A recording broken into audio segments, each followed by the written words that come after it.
Hello everyone, welcome to the chemistry class. आज हम लोग कार्बन फैमिली यहाँ पर स्टडी करेंगे आगे। कार्बन फैमिली के अंदर हम पढ़ेंगे रिएक्टिविटी टुवार्ड्स ऑक्सीजन। जो कार्बन फैमिली के मेंबर है उनकी ऑक्सीजन के विद रिस्पेक्ट टू रिएक्टिविटी क्या है। तो जनरली बेटा जो आपके कार्बन फैमिली है वो ऑक्सीजन के साथ रिएक्ट करके ऑक्साइड्स बनाएंगे, और दो तरह के ऑक्साइड्स बनाएंगे, मोनोऑक्साइड्स और डाइऑक्साइड्स आपके। तो उन ऑक्साइड्स की हम प्रॉपर्टीज के ऊपर आते हैं पहले। तो जो प्रॉपर्टीज रहेगी वो एसिडिक रहेंगे आपके जो ऑक्साइड्स होंगे, और जो एसिडिक कैरेक्टर है ऑक्साइड्स का वो टॉप टू बॉटम क्या होता रहेगा आपका, डिक्रीज होगा आपका। तो जैसे कि आपका कार्बन का ऑक्साइड है that is carbon dioxide, okay. उसके बाद आपका सिलिकॉन का ऑक्साइड रहेगा SiO2। उसके बाद जर्मेनियम का GeO2, इसका क्या बनेगा फिर बेटे SnO2, और ये रहेगा आपका PbO2। तो वो कह रहा है कि ये वाला जो है वो तो कंप्लीटली एसिडिक है आपका, जो कार्बन डाइऑक्साइड है वो एसिडिक ऑक्साइड है आपका। उसके बाद एसिडिक कैरेक्टर आपका कम होता चला जाएगा, ये आपका लेस एसिडिक होगा, और ये वाला उससे भी ज्यादा लेसर एसिडिक होगा, और ये वाले ये दोनों के दोनों तो क्या रहेंगे आपके एम्फोटेरिक ही हो जाएंगे, ओके। तो यानी कि जो एसिडिक कैरेक्टर है वो टॉप टू बॉटम क्या हो रहा है बेटे ऑक्साइड्स का, डिक्रीज हो रहा है। अगर ये मैं यहां पर लिखूं एसिडिक कैरेक्टर के बारे में, एसिडिक कैरेक्टर,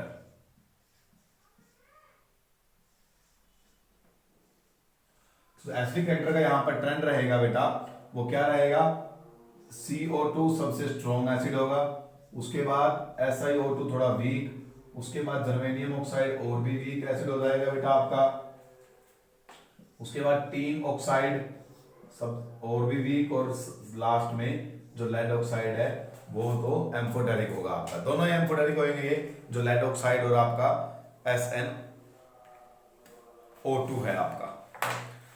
यहां पर कुछ रिएक्शंस के द्वारा एक्सप्लेन करके भी आपको समझाया गया है, रिएक्शंस दे रखी है। जैसे कार्बन डाइऑक्साइड को देखिए आप लोग NaOH से रिएक्शन करवा रहा है, विच इज बेस, NaOH एक बेस है, तो सॉल्ट प्लस वाटर बन रहा है, Na2CO3 प्लस वाटर बन गया आपका। उसके बाद सिलिकॉन ऑक्साइड का देखो ये भी NaOH से रिएक्शन कर रहा है, और क्या बना रहा है आपका Na2SiO3 प्लस H2O बना रहा है। उसके बाद जर्मेनियम की रिएक्शन देखिए आप लोग, जर्मेनियम ऑक्साइड की NaOH के साथ, तो ये भी आपका सॉल्ट प्लस वाटर बना रहा है। लेकिन नीचे टीन और जो लेड का ऑक्साइड है उनकी रिएक्शन देखिए, वो एसिड और बेस दोनों से रिएक्शन कर रहे हैं, एसिड और बेस दोनों से ही रिएक्शन कर रहे हैं वो लोग। तो बेटा SnO2 का NaOH के साथ देखो आप लोग क्या बन गया आपका, यहाँ पर सॉल्ट प्लस वाटर, और यहाँ पर जो SnO2 है सामने HCl से रिएक्शन कर रहा है, HCl से भी रिएक्शन करवा रखी है और NaOH से भी। NaOH तो क्या है एक बेस है, और HCl क्या है एक एसिड, दोनों से रिएक्शन कर रहा है, नहीं कर रहा आपकी बुक के अंदर, ओके। तो ये क्या हो गया फिर एम्फोटेरिक हो गया, ऐसे लेड का रिएक्शन है बेटा। उसके बाद थर्ड पॉइंट पे आता है रिड्यूसिंग या ऑक्सीडाइजिंग पावर। तो अगर मैं रिड्यूसिंग और ऑक्सीडाइजिंग पावर की बात करता हूं तो जनरली जो तुम्हारा कार्बन है, कार्बन वो +4 ऑक्सीडेशन स्टेट शो करेगा मोस्टली। तो अगर आपके पास ये वाला कंपाउंड है तो यहां पर कार्बन के ऊपर क्या चार्ज है, +2 चार्ज है, क्योंकि ऑक्सीजन के ऊपर 2 नेगेटिव होता है, तो इसके ऊपर क्या मिलेगा, +2 मिलेगा, और ये तुरंत अपने आप को कन्वर्ट करना चाहेगा C4 पॉजिटिव के अंदर, यानी कि 2 इलेक्ट्रॉन और लॉस कर देगा। अगर इलेक्ट्रॉन लॉस करेगा तो इट मींस इसका क्या होएगा फिर बेटा, आपका ऑक्सीडेशन हो जाएगा। अगर खुद का ऑक्सीडेशन हो गया तो किसका काम करेगा, रिड्यूसिंग एजेंट का काम करेगा। तो बेटा तो तुम्हारा कार्बन मोनोऑक्साइड है वो स्ट्रॉन्गेस्ट रिड्यूसिंग एजेंट है आपका, क्या है, स्ट्रॉन्गेस्ट रिड्यूसिंग एजेंट है। रिएक्शन देख लीजिए, मान लो आपके पास Fe2O3 है, इसकी आप रिएक्शन करवाते हो कार्बन मोनोऑक्साइड के साथ, तो आपके पास प्रोडक्ट मिलेगा Fe प्लस CO2। तो यहां पर देख लीजिए आयरन जो है, आयरन के ऊपर यहां पर +3 चार्ज है, और यहां पर कितना चार्ज है आयरन के ऊपर, 0 चार्ज है, तो +3 से 0 चार्ज हो गया, दैट मींस 3 इलेक्ट्रॉन इसने गेन किए हैं। अगर इसने गेन किए हैं तो इसका रिडक्शन हो गया। रिडक्शन किसने करवाया, इसने करवाया बेटा। यहां पर कार्बन के ऊपर +2 चार्ज है, यहां पर कार्बन के ऊपर +4 चार्ज आ रहा है बेटे वहां पर, तो ओके यहां तक। तो यहां पर क्या हो रहा है, इसका रिडक्शन करवाया किसने, CO ने। तो यहां पर CO क्या है आपका, स्ट्रॉन्गेस्ट रिड्यूसिंग एजेंट है इवन बेटे। ऐसे ही आप लेड के अंदर आ जाइए, तो लेड के अंदर लिख रहेगा since due to the inert pair effect, जो लेड है वो +2 ऑक्सीजन स्टेट उसकी मोर स्टेबल है, ओके। तो यहां पर जो अगर आपके पास कोई कंपाउंड है दैट इज PbO2, ये लेड ऑक्साइड है आपके पास, तो यहां पर Pb के ऊपर कितना चार्ज है बेटे, +4 चार्ज है भाई, जो कि अनस्टेबल होता है, तो तुरंत अपने आप को कन्वर्ट करना चाहेगा Pb2 पॉजिटिव के अंदर। तो अगर Pb2 पॉजिटिव में जाएगा तो दैट मींस तो ये 2 इलेक्ट्रॉन क्या करेगा, गेन करेगा बेटे, और गेन ऑफ इलेक्ट्रॉन क्या हो जाएगा, इसका रिडक्शन। तो ये सामने वाला क्या कर देगा, ऑक्सीडेशन कर देगा बेटे, क्या कर देगा, ऑक्सीडेशन। तो ये स्ट्रॉन्ग ऑक्सीडाइजिंग एजेंट है आपका, और CO क्या था आपका, स्ट्रॉन्गेस्ट रिड्यूसिंग एजेंट है आपका। ओके है। उसके बाद रिएक्टिविटी टुवार्ड्स वाटर में देखिए आप लोग, तो कह रहे कार्बन, सिलिकॉन और जर्मेनियम जो है वो तो वाटर से रिएक्शन करते नहीं है, do not decompose at all in water, तो वो वाटर में रिएक्शन नहीं करते बेटा। उसके बाद जो तुम्हारा टिन है वो स्टीम के साथ रिएक्शन करता होता है, और आपको डाइऑक्साइड और साथ में हाइड्रोजन गैस लिबरेट करेगा। और उल्टा जो लेड है वो भी वाटर से रिएक्शन नहीं करता। क्यों नहीं करता, क्योंकि लेड के ऊपर लेड ऑक्साइड की लेयर डिपॉजिट हो जाती है, इसलिए वो उसके ऊपर एक प्रोटेक्टिव लेयर का काम करती है, दैट्स व्हाई वो रिएक्शन शो नहीं करता आपका वाटर के साथ। कौन, लेड।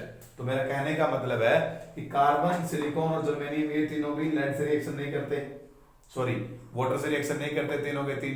कौन कौन बेटे, कार्बन, सिलिकॉन, जर्मेनियम जो है वो तीनों के तीन आपके बेटा किससे रिएक्शन नहीं करते हैं, वाटर के साथ रिएक्शन शो नहीं करते। उसके बाद जो टीन है वो वाटर से रिएक्शन आपका करता है बेटे, और जो Pb है ये भी वाटर से रिएक्शन नहीं करता।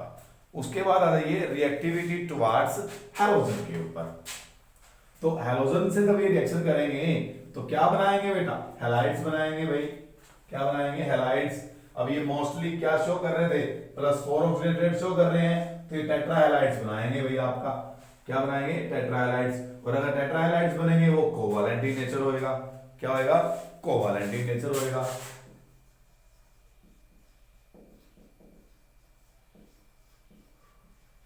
रिएक्टिविटी टुवार्ड्स हैलोजन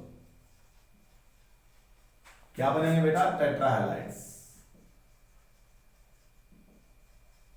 डाइहैलाइड्स भी बन सकता है, लेकिन मोस्टली यहां पर टेट्रा हैलाइड्स बनेंगे। तो टेट्रा हैलाइड्स की यहां पर कुछ कैरेक्टरिस्टिक दे रखे हैं, एक बार वो पढ़ के देख लीजिए आप लोग। वो कह रहे हैं कि all the element of group 14 form tetra halides. उनका फॉर्मूला क्या रहेगा, MX4 रहेगा formula. Most of the tetra halides are covalent in nature, ये मैंने आपको पहले एक्सप्लेन कर दिया कि ये कोवैलेंट इन नेचर होंगे, क्योंकि 4 पॉजिटिव चार्ज है जो कि बहुत ज्यादा चार्ज है, ज्यादा चार्ज वाला क्या बनाता है, कोवैलेंट बनाता होता है बेटा, आयन जो अनायन होता है specially. Central atom in these halides undergo sp3 hybridization, और सेंट्रल एटम जो होगा आपका वो क्या बनाएगा बेटे, sp3 हाइब्रिडाइजेशन होगा। जैसे कि कार्बन है वो क्लोरीन से रिएक्शन करके क्या बना लेगा, मान लो CCl4 बना रहा है, डायरेक्ट रिएक्शन तो नहीं करता वो इससे, ओके। लेकिन मान लीजिए तो आपके पास कंपाउंड है CCl4 का, तो यहां पर वो कह रहे हैं जो कार्बन आपका वो क्या है, sp3 हाइब्रिडाइजेशन है। लेकिन जो तुम्हारा सिलिकॉन है वो क्लोरीन से रिएक्शन करेगा तो वो भी क्या देगा आपको, SiCl4 देगा, ओके। तो यहां पर भी जो सिलिकॉन है वो क्या है, sp3 हाइब्रिडाइज्ड है आपका। ये बात कर रहे हैं टेट्रा हैलाइड जो बनेंगे वहां पर कार्बन फैमिली का जो एलिमेंट होगा वो sp3 हाइब्रिडाइजेशन शो करेगा। उसके बाद थर्ड पॉइंट पे देखिए, the thermal stability and ionic character of the halides decrease. भाई जो हैलाइड्स है उनका आयनिक कैरेक्टर और स्टेबिलिटी घटती चली जाएगी with increasing in atomic number, atomic number increase होने के साथ साथ। जैसे कि एक तो मान के चलो आपके पास PbCl4 है, एक है आपके पास PbBr का 4, ओके। तो वहां पर ये कह रहा है कि क्लोरीन हैलोजन के रिस्पेक्ट में देख रहे हैं, हैलोजन का यहां से यहां तक एटॉमिक नंबर बढ़ गया, यहां क्लोरीन था यहां ब्रोमीन था, इसका एटॉमिक नंबर 17 है, इसका ग्रेटर देन 17 रहेगा आपका, ओके। तो अगर एटॉमिक नंबर बढ़ रहा है तो वो कह रहा है इनकी थर्मल स्टेबिलिटी क्या हो जाएगी, डिक्रीज हो जाएगी, और आयनिक कैरेक्टर भी क्या होगा, डिक्रीज। इट मींस ये आपका मोर आयनिक है और ये वाला आपका क्या है, less ionic.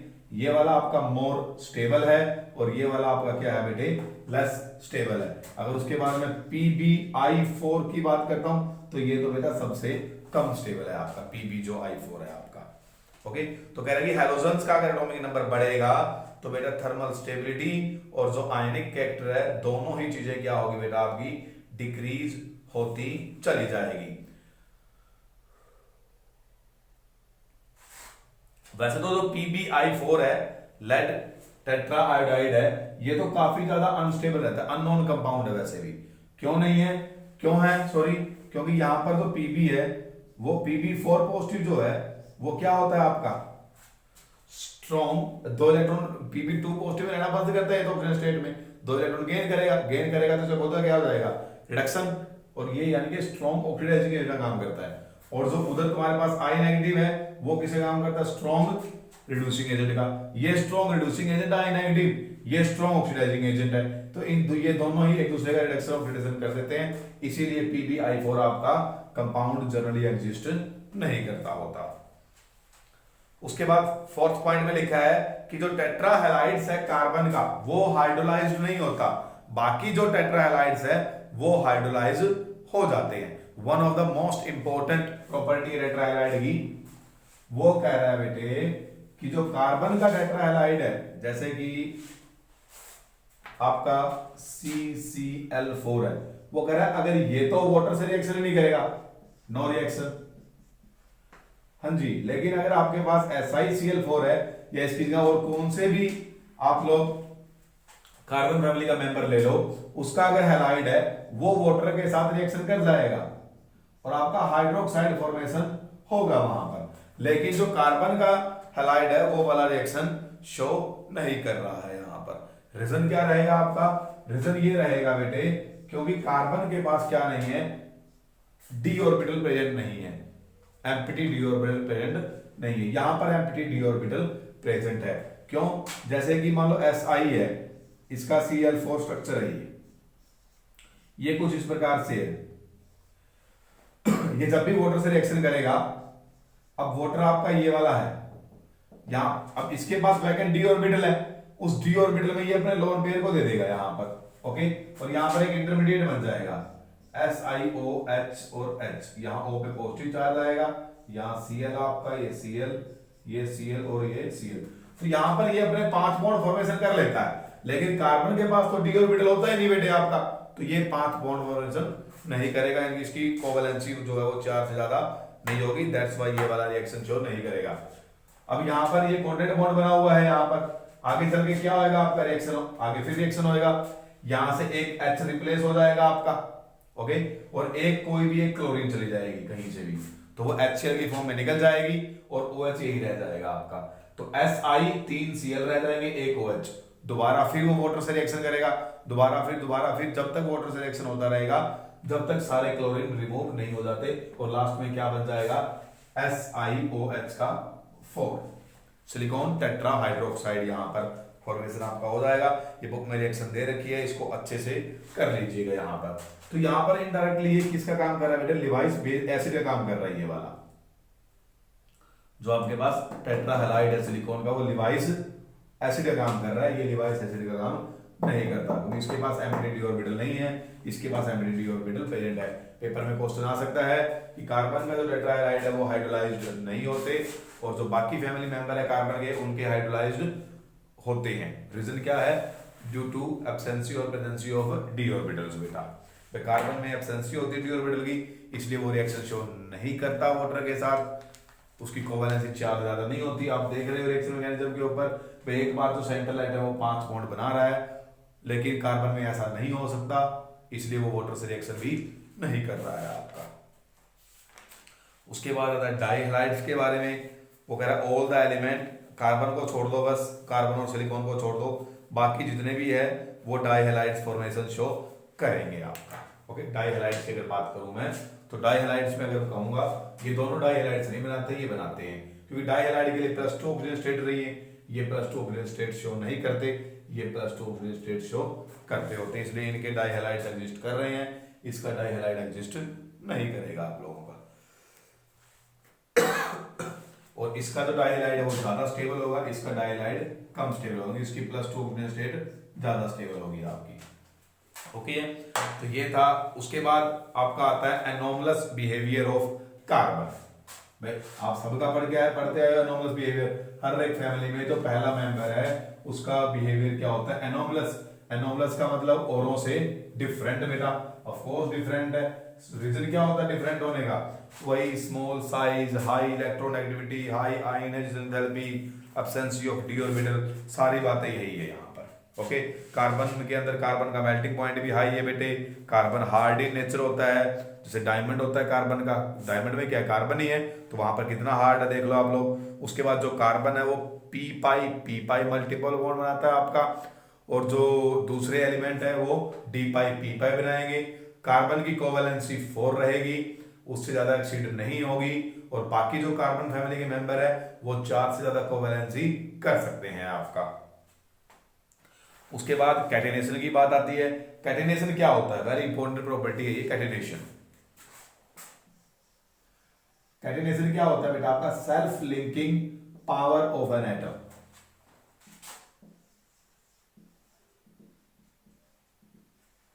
Self linking power of an atom is called, to form covalent bond is called catenation. भाई जो कार्बन है वो अपने साथ लॉन्ग पावर शो करता है, तो लॉन्ग चेन बना सकता है, लेकिन दूसरे वाले ऐसे लॉन्ग चेन नहीं बना सकते हैं। ये हो गया इसका एक एनॉमलस बिहेवियर बेटे। उसके बाद due to property of the catenation p pi bond formation, carbon shows allotropic form. वगैरह कार्बन्स के एलोट्रोप्स एग्जिस्ट करते हैं बहुत सारे, लेकिन इनके एलोट्रोप्स इतने ज्यादा नहीं पाए जाते। क्यों पाए जाते हैं इसके, क्योंकि बेटा इसके अंदर कैटेनेशन भी हो रही है और पी पाई मल्टीपल बॉन्ड्स भी वहां पर प्रेजेंट है। ओके, आज के लेक्चर में यहीं तक है। Have a nice day all of you.